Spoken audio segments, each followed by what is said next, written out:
Coleman. I am a regional supervisor for a company called Exchange Communications.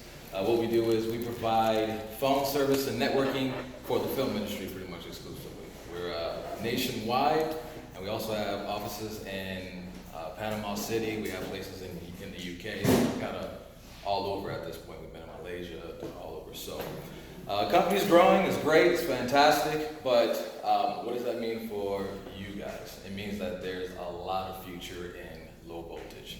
So whether you're going into networkings, phones, cameras, security systems, surveillance, card access, whatever it is you're looking to get into, there's plenty of space for advancement. It just keeps getting bigger and bigger as we move more and more to a digital society.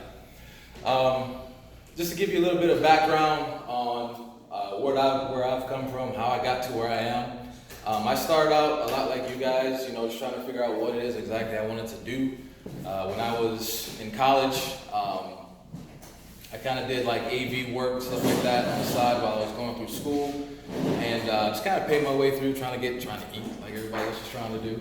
And I did AV work here and there, but one of the things I learned early on was recognizing opportunities. A lot of times people are presented with opportunities and don't even realize it's an opportunity before them.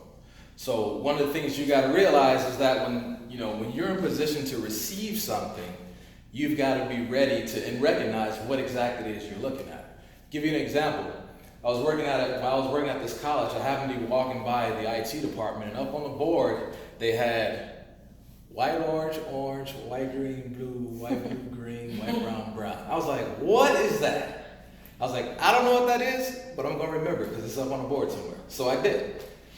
A few weeks later, I had a situation that came up, was like, hey, we got these cables and all of our guys are out doing other things. Do you know how to do this? And I was like, I can try, sure, no problem.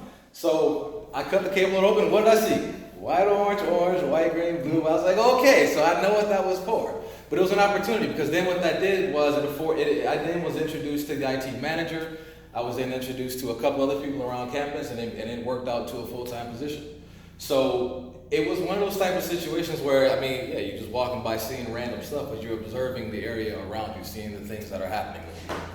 Another thing is being in a position to be ready when people come to you with certain things. Again, it's along the same lines where you may get a phone call, you put your resume out on like a job like Glassdoor or something like that, and you may get a phone call, say, hey, do you know how to do X, Y, Z? Not quite, but I'm willing to try, I'm willing to learn, I'm coachable, yada, yada, yada, all that stuff. Those things are critical and key, what employers are looking for. We're looking for someone who can listen, who can follow directions, who can be there on time, who's reliable.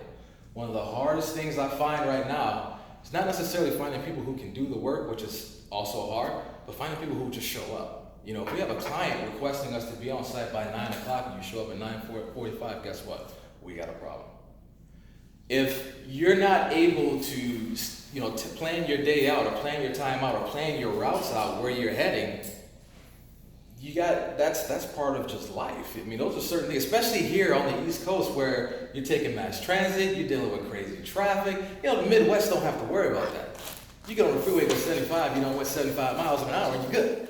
Here, you sit in the car for an hour and a half, you went forward. You know what I mean? So it's totally different. So you got to have a different mindset of doing things out here because you got to realize where you are. I've worked all over this country and the dynamics change. And the only reason I'm able to keep up with that is because I'm aware of the area I'm in, aware of the situations that come up.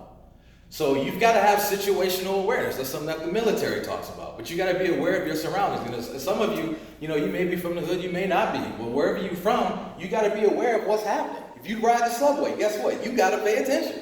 It's crazy folks out there. But that happens even on your workplace. When you're out there punching down jacks and doing whatever you're doing, guess what? Someone's looking at what you're doing. And they're taking notice of how meticulously you make sure you do your job. Your name is on that. Your reputation is on that. When I first started my company back in, 1999, one of the things I was able to hang my hat on was, when you get me, you're getting quality work. My work speaks for itself. I don't have to go out and give you a lot of lip service because you can just go see it. It's right there. Go take a look and then see for yourself what I can do.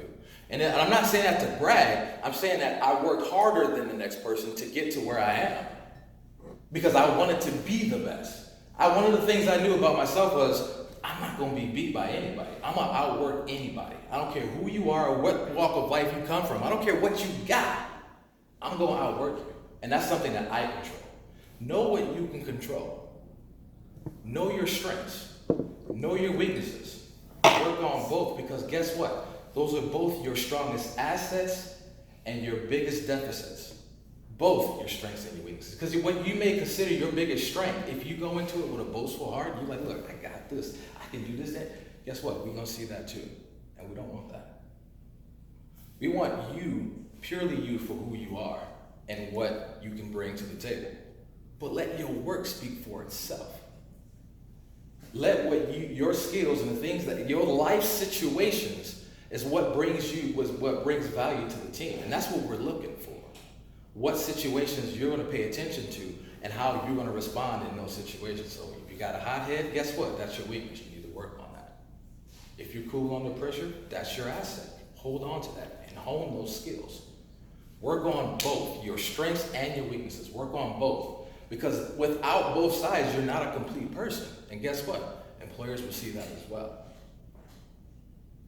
So, last couple of things. I don't want to take up a ton of your time. I know you guys got a lot to do. But last few things is going back to what I was saying. Know yourself. Know who you are on the inside. Because if you're double-minded and you're not quite sure in your direction, you're not quite sure what you want to do, guess what? It's going to show. And when you go before an employee, you're in an interview, and you're like, well, I kind of want to, but I kind of, we see that. And it's like, okay, this person isn't serious. They're not sure. Take time to know who you are as a person.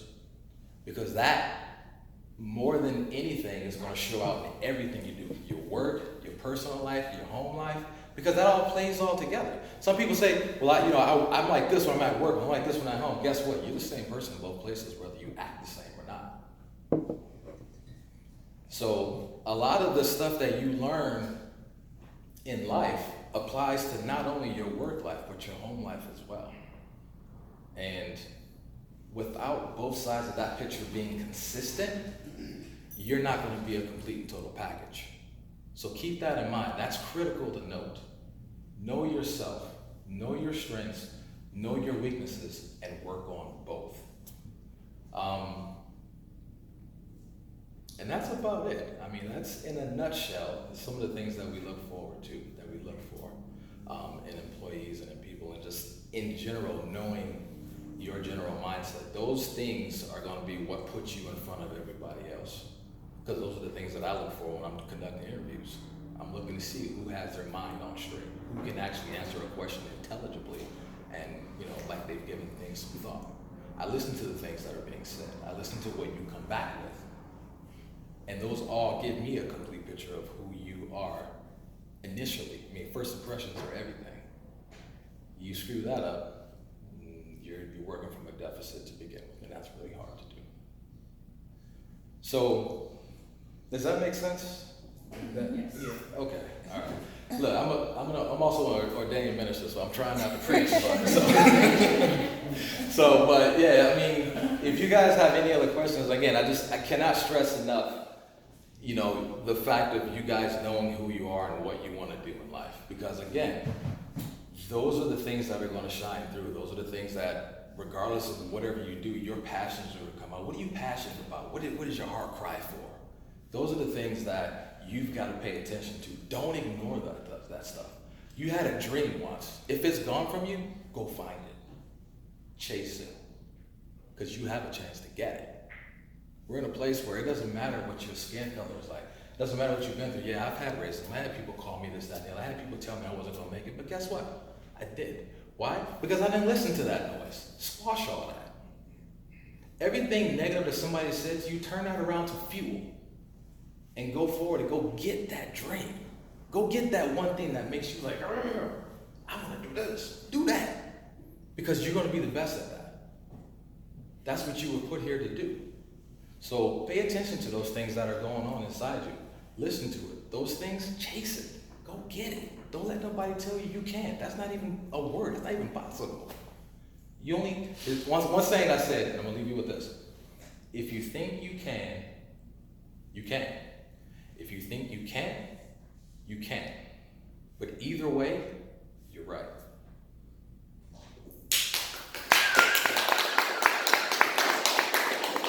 Questions? Anybody have any questions? Yeah. Are you hiring? We actually just hired someone from here, actually, Lamont Boston. So would you look for people, do they need to be more experienced or do they need to be entry level? What are some of the things that you as an employer look for from, somebody that you would be interviewing? So if we're interviewing for an entry-level position, we're looking for someone who is coachable. You don't necessarily have to have all the skill sets in place, but if you've gone through this course, you've got the basics. You know how to terminate cable, you know how to pull cable. In the field, anybody will tell you, once you come from here and you go out to the field, it's a little bit different, but the principles are the same. So if you have the principles down, you've got your basics, you've got your foundation, that's something we can work with. So in the entry level, you just gotta be able to listen, follow directions, and show up on time. That's what I'm looking for in an entry level position. Thank you. If you've got experience, then we'll evaluate that on what you say you have. Where are you located at? So we don't actually have a physical office. We work out of a couple of warehouses. We have a warehouse in Brooklyn, Greenpoint, and then we also have another warehouse in Manhattan. I actually live in Jersey, way out in the sticks, in Jersey. But our headquarters is actually out of Santa Fe, New Mexico. But we work primarily here in Manhattan, Brooklyn, Long Island. Here. Also, do I need a license to work for you? Nope. We are not, because we're not based here, those type of rules actually don't apply. There are certain things that we can actually circumvent because we're incorporated in another state. We're a pass-through. I'm sorry, what was the question? I'm sorry. You need a license. What kind of license? Driver's license? Driver's license? Oh, driver's license. That's what I thought. I thought that's what you was asking, and I knew what he was answering. They could circumvent that, like not. Well, it's not, if you don't mind, No, you're right. You're right. So we do, there is only one license in our area, for low voltage. It's a New York State license, and it's the New York State license for low voltage cabling, fire alarm, cut access, and cameras. Now, if you're doing any one of those particular things, you should be licensed or working under a licensee. But typically, nobody really bothers you on that. But if it's regular cabling, there is no license for regular cabling here in New York City or New York State. Yeah, I'm sorry. I thought that's what you were referring to. As far as driver's license, it's definitely helpful because a lot of stuff that we do is driving back and forth between the boroughs and going up north. Sometimes you have to transport equipment, so it's kind of hard to do that from a backpack. But. I was gonna ask, what's a typical work week like? It's about 40 hours a week, depending on how busy we get. There's certain times of year where it's certainly a lot more busier, like during the spring, like this time here, the springtime, where we start getting a lot of the springtime shows or the fall shows that come out for in fall, like when the fall season starts. They start shooting like now, or just a month or two ago. Then in late summer, we have another big boost. That's when the features start coming out for shows that are coming out next year. So, but with Apple TV now coming out, Netflix going nuts, everybody coming out with their own streaming this or that, it's getting to the point where it's just getting insane. There's content being made everywhere all the time, so it's just continuous. So you said you just hired and you've got your quota already, or are you still looking to hire new? We will be looking to hire more. As it stands right now, because I'm the only one training right now, I've had to get rid of a few guys. It's a little bit tough right now to train and handle the workload. So I'm training 2 guys as we speak, and then we're also real world actively working at the same time. So once I get them trained up, then I'll go back and start looking for more people.